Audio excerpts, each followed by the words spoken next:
My name is Chris Eggleston. I'm a volunteer for Water Wells for Africa, and we are in Malola village at a water well that was put in last year. It is 61 meters deep, which is quite deep for one of these boreholes, and it was put in September 17th of 2022. We'd like to say thank you so much to the Agostini Family Foundation for donating this water well, and currently I'm surrounded by the people who use it. So these people had a previous borehole that failed. It actually stopped working. It was damaged beyond repair, is what they told us. And so this has been a huge improvement in their lives because they now can have safe water again. So I asked them if I could share their story with you, and they agreed. So I interviewed a couple of folks on the water committee. There's 10 people on the committee. There's 5 women and 5 men. And so I interviewed Dina, Blight, and Zena. And they shared a little bit with me.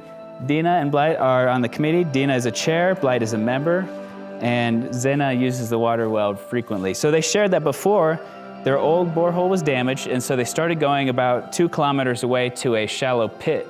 Now these shallow pits are very dirty, milky-looking water pits that they dig in the ground. To get there, they would walk 1 hour each way. These women would wake up at 3 a.m., and they would face hyenas and snakes on the road.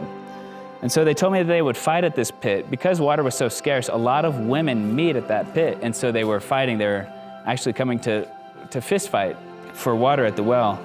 And so these kids, because they were helping get the water, they weren't going to school. So kids were lacking in education in this area.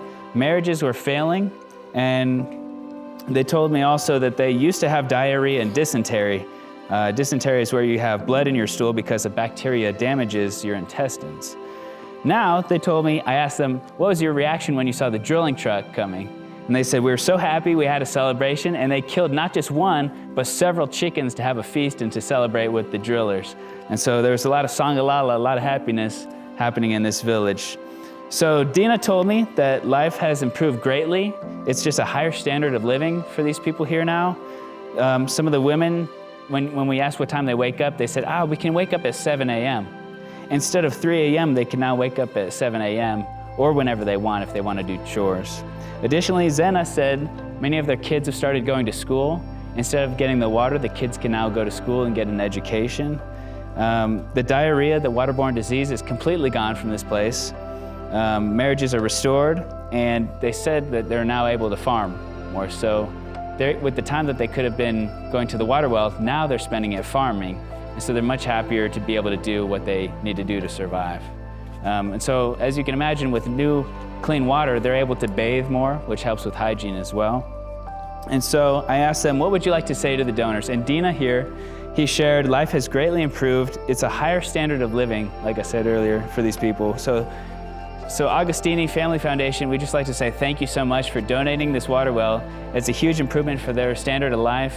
And you talk to them, they're so much happier. They said, everything's improved. So thank you so much for this generous donation of life for these people and what you've done for them. So thank you again, Agostini Family Foundation.